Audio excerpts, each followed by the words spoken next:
반갑습니다. 안녕하세요. 네, 리아 북클럽의 리아 쌤이에요. 그동안 잘 지내셨나요? 네. 자, 오늘은 이번 주에 제가 최근에 이제 글쓰기로 마무리한 책, 어, 지킬 박사와 하이드 씨를 가지고 왔습니다. 이 책을 가지고 독서도 하고, 네, 글쓰기도 마무리를 했거든요. 네. 이 책은 아이들이 처음에 어떻게 보냐면 엄청 굉장히 흥미진진하게 봐요. 사건의 어떤 전개가 궁금증을 유발시키면서 어떻게 진행이 될지 이렇게 호기심을 많이 자극하는 책이거든요. 그래서 아이들이 이 책의 어떤 뭐 주제와 뭐 그다음에 깊이 있는 어떤 뭐 내용들을 떠나서 아이들이 흥미를 가지고 처음에 시작할 수 있는 책으로 네, 봤습니다. 초등학생 고학년 아이들도 이 책을 읽기도 하더라고요. 저는 지금 중학교 2학년, 3학년 아이들과 이 책으로 수업을 했습니다. 네. 여기 현대지성에서 나온 책 있죠. 요 책 표지로 했고요. 여기 보면 지킬과 하이드의 모습을 이제 빛과 어둠으로, 예, 밝은 면과 어두운 면으로 묘사된 표지가 나와 있죠. 네. 그리고 제일 앞에 보면 여기 이 책에 보면 로버트 루이스 스티븐슨 여기 보면 이 작가가 이렇게 나옵니다. 예. 작가분을도 한번 보시면 좋을 것 같고요. 그 다음에 작품의 배경이 된 시대를 얘기해요. 영국 런던에 있었던 빅토리아 시대에 그 이제 타워 브릿지, 이제 다리가 건설되는 이런 뭐, 이 건설되면서 1894년에 이 다리가 완성되고 1837년부터 1901년까지 빅토리아 여왕이 다스리던 시대에 강력한 경제력과 군사력으로 세계를 지배하며 영국 사상 가장 번영을 누렸던 시기다라고 얘기하고 있습니다. 도덕을 높은 가치로 내세우면서 내면은 타락한 위선의 시대로 불리기도 했다라고 되어 있죠. 여기에 예, 표지에 그림 사진이 이렇게 들어가 있습니다. 네. 그 다음에 1852년 런던에서 열린 세계 최초의 엑스포, 네, 지하철 건설이 됐대요. 1863년 1월 12일 런던에서 세계 최초로 지하철인 메트로폴리탄선이 개통되었다고 합니다.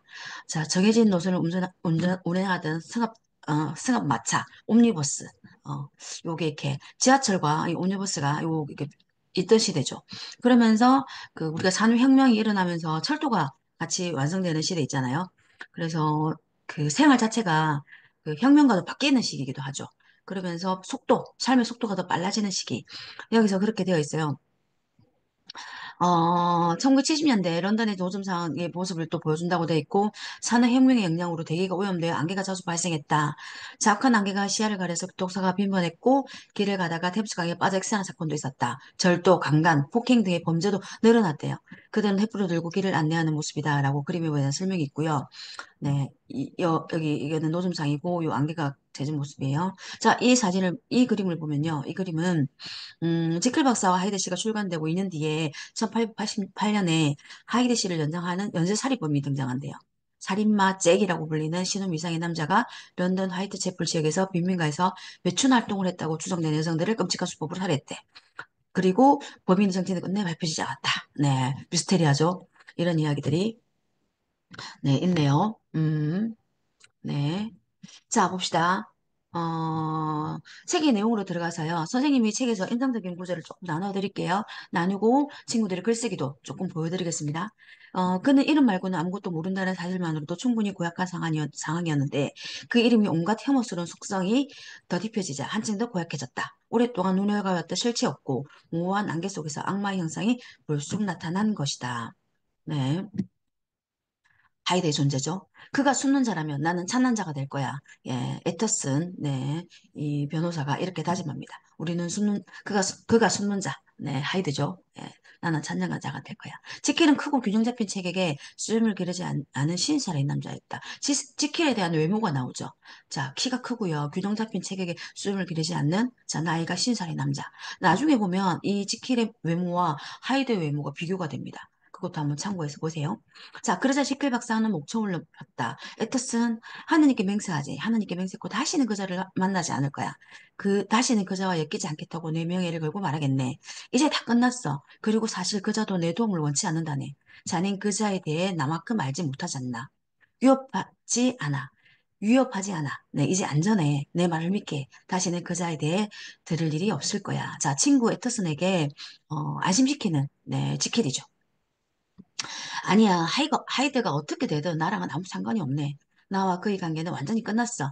내가 걱정하는 건 이 혐오스러운 일로 내 평판이 위태로워지는 거라네. 지킬은요, 이 평판을 아주 중요하게 생각하는 사람이에요. 자기 어떤 권위, 명예, 평판. 이런 거가 너무나도 강력하게 중요한 사람이기 때문에 자기 안에 있는 하이드를 꺼낼 수가 없어요. 그리고 스스로도 이 하이드를 인정하지 못해요. 그래서 지킬이 하려고 했던 시도는 하이드의 존재를 분리해서 몸을 완전히 다른 분리해서 다른 사람으로 만들려고 하는 시도를 했던 거죠. 네, 볼게요. 자, 주인님은 키가 크고 건장한 분입니다. 그런데 그자는 난쟁이에 가까웠어요. 네, 하인이 하는 얘기고요. 레니언, 자네는 히포크라테스 선서를 기억해야 해. 앞으로 일어나는 일은 우리 직업상 비밀로 지켜야 하네. 이보게 자네는 아주 오랫동안 대단히 편협하고 물질적인 시각에 매여 있었어. 그래서 초월적인 약품의 미덕을 부정하며 자네보다 뛰어난 사람들을 비웃곤 했지. 이제 똑똑히 보게나. 자, 지킬이 유일하게 자기의 어떤 지킬의 모습과 하이드의 모습을 변하는 모습을 친구였던 네, 의사였죠. 레니언한테만 밝히게 돼요. 자, 레니언은 그 충격과 공포 이런 걸 못 이겨하죠. 그리고 죽게 됩니다. 네. 자, 마지막에요. 이 소제목에 보면 헨리 지킬의 진술이 나옵니다. 약간 유언장이죠. 헨리 지킬이 어떻게 유언장을 남겼는지에서 보면 헨리의 어떤 고통 또는 헨리가 어, 헨리 지킬이 어떻게 해서 하이드를 만들게 됐는지 변명 또는 뭔가 그렇게 됐던 이유 이런 것들에 대해서 나와요. 한번 볼까요? 나는 1800년대 부유한 집안에서 태어났다. 게다가 훌륭한 재능과 건강을 타고났고 천성이 근면했으며 현명하고 선한 동료들에게 존경을 받았다. 정말 아무리 할 데가 없죠. 네. 짐작할 수 있겠지만 어느 무르보나 명예롭고 성공적인 미래가 보장된 셈이다. 그런데 나의 가장 큰 결점이 있었대요. 쾌락에 탐닉하는 성향이었다 되어 있어요. 그런 성향 덕분에 행복한 사람도 많겠지만 쾌락에 탐닉하는 성향이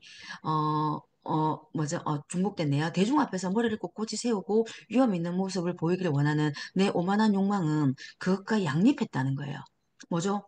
자기의 지킬이 가지고 있는 이런 어떤 그 위험 있는 모습이 자기 이런 쾌락적이게 탐닉하는 이런 모습하고 어떻게 양립했다, 대립했다 이런 뜻이죠. 여기서 말하는 지킬의 쾌락은요, 어, 공격성, 폭력성으로 나옵니다. 예, 그렇게 보시면 될 것 같고요. 그런 가닥에 나는 쾌락을 감추었다. 그러다가 삶을 숙고하는 나이가 되어 주변을 돌아보고 내 성과와 위치를 따져보니 이미 나는 이중적인 생활을 하고 있었다. 누구나 죄책감을 느낄 만큼 문란한 행실을 오히려 자랑스럽게 떠벌리는 사람도 적지 않다. 하지만 나는 스스로 세운 높은 가치관에 따라 평가했기에 그의 병적인 수치심을 느끼며 그 같은 범행을 숨기고자 했다. 네, 스스로 수치심을 느끼죠. 자기 안에 있는 하이드를 볼 때마다, 예. 자, 그러므로 대다수의 사람보다 성과 악 사이에 더 깊은 고랑을 뚜렷이 분리하게 된 것은 특별히 저급한 타락 때문이라기보다는 치열한 열망이 요구하는 까다로운 기준 때문이었다. 자, 선생님이 진한 글씨로 해놨죠. 자, 지킬 박사한테는요, 이 선악의 고랑을 뚜렷하게 분리하게 된 이유가 뭐냐면, 자기의 욕망, 열망인데 어떤 열망? 도덕적인 기준이었대요. 높다는 거예요. 자기한테는 이 도덕적 기준이 너무 높기 때문에 조금이라도 흠집나는 거, 조금이라도 약간, 자기가 인정할 수 없는 부정적인 모습을 드러내고 싶지 않았다는 거예요. 그래서 어떻게? 이 두 가지를 더 극단적으로 분리하게 됐다라는 말이죠. 네. 나는 이중적인 사람이긴 하지만 결코 위선자는 아니었다. 예, 솔직합니다. 나의 양면은 둘 다 매우 진지했다. 맞아요. 자존심을 팽개치고 부끄러움 속으로 뛰어드는 나는 대낮에 밝은 빛 속으로 지식을 쌓거나 사람들의 슬픔과 고통을 줄여주기 위해 열심히 노력하는 나와 다를 바 없었다. 둘 다 나 자신이었다. 예, 그렇죠. 나는 날마다 내 지성의 양면인 도덕적인 면과 지적인 면에서 꾸준히 진리에 접근했는데 그 진리의 일부를 발견한 결과 끔찍한 파멸을 맞이할 운명에 처하고 말았다. 그 진리란 인간이 하나가 아니라 둘이라는 사실이다. 예, 문장 좋죠? 자, 둘이라고 말하는 것은 내 지식이 그 이상의 단계에 도달하지 못했기 때문이다. 동일한 논리선상에서 내 견해를 따르는 사람도 있고, 나를 넘어서는 사람도 있을 것이다. 네. 근거 없이 추측해보자면, 인류는 궁극적으로 다양하고 일률적이고 독립적인 개체의 집합체일 뿐이다. 약의 효능으로 변형시킨 내 본성의 악한 면은 내가 막 물러나게 한 선한 면에 비해 허약하고 미숙했대요. 자, 지금껏 살아오는 동안 열이 아홉은 미덕과 절제를 행하려고 노력했기 때문에 이 악한 자는 어떻게 해요? 단련하고 행사할 기회가 많지 않았죠. 그래서 어떻다? 외모가 에드워드 하이드가 헨리 지킬보다 훨씬 왜소하고 가냘프고 젊었던 거예요. 자, 재밌죠? 예, 그 애가 막 이렇게 억눌렸던 애들이기 때문에 걔는 외모도 왜소하고 가냘프고 어리다는 거예요. 네, 이 부분을 포인트로 본 아이들가 있었어요. 자, 약은 선악을 구별하는 효능이 없었다. 약은 악마적이지도 신성하지도 않았다. 약은 단지 내 본성을 거두어둔 가문을 흔들었을 뿐이다. 내 안에 있던 것이 빌립 보이스들처럼 뛰어나왔다. 예, 봅시다. 여태껏 사람들은 청법자를 고용해 범죄를 저지르면서 자신의 인격과 명예를 보호했다. 나는 쾌락을 위해 범죄를 저지른 최초의 사람이었다. 대중의 눈앞에서는 온화하고 점잖은 태도로 중후하게 거닐다가 한순간에 철없이 악동처럼 거추장스러운 거칠을 벗어던지고 자유의 바다에 풍덩 뛰어들 수 있는 최초의 사람이었다. 예. 아, 지켈 박사는 하이드의 모습에서 자유를 느껴요. 예. 그렇죠.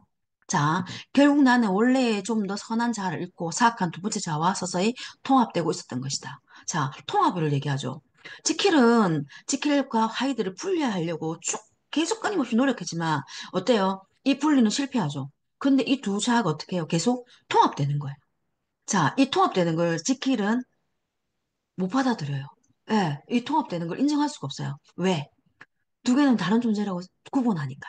예.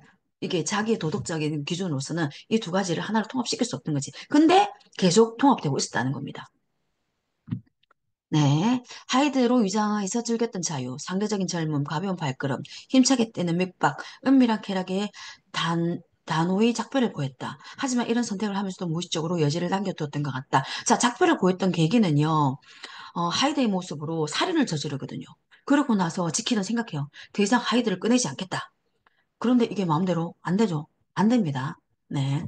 지킬이 가장 통렬하게 괴롭히는 부분은 이런 공존의 관계였다. 지킬과 하이드의 공존의 관계죠. 결국은 이 이야기는 지킬과 하이드의 비극으로 끝나요. 비극이죠. 예, 비극으로 보게 됩니다. 마지막에 여기 유언장을 남기는 네, 우리의 지킬이자 하이드인 모습입니다. 자, 선생님 마무리하겠습니다. 이번 주에 글쓰기 작업을 했는데요. 친구들이 글쓰기 한 제목을 소개해 드릴게요. 자, 성가학의 두 세계의 공존. 네. 제목 멋지죠? 자, 이렇게 글쓰기를 했습니다. 네. 자, 그리고 두 번째 친구는요. 싸우고 갈등하며 화해하는 인간의 이중성. 예, 이렇게. 선생님이 제목을 바꿔줬어요. 이 친구가 쓴 문장 중에 싸우고 갈등하며 화해하는 이 문장을 여기 보이죠? 여기 결론 부분에 이게 보이더라고요. 이 문장이 선생님이 너무 좋아서 이걸 따와서 요 제목을 이렇게 또 조금은 수정해줬습니다. 네. 좀 마지막, 인간의 이중성에 대한 고찰. 네. 친구들이 공통적으로 인간의 이중성에 대한 이야기는 하고 있습니다. 자, 이렇게 책 읽고 토론하고, 네, 글쓰기 수업을 마무리했네요. 네. 이 친구들입니다. 자, 다음은요, 여기서 이 친구 중에서 한 명이 소개한 데미안. 네, 문학동네 출판으로 데미안으로 이어갑니다. 자, 데미안을 보면요. 참, 이 우연처럼 지켈 박사와 하이드 씨와 연결된 코드가 그대로 데미안에 또 나오죠. 자, 데미안에 보면 우리가, 네, 데미안 읽어보셨나요? 네.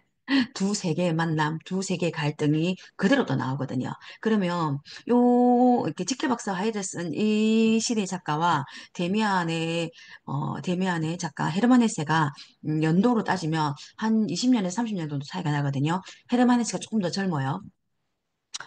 19세기 문학 또는 뭐 19세기 여기 걸친 이 사람 이쪽에 있는 문학 작품들이 비슷한 고리로 연결된다는 걸 또 볼 수 있겠죠. 예. 다음 시간에 헤르만 헤세 데미안으로 이어가겠습니다. 자, 오늘은 이렇게 마무리할게요. 감사합니다.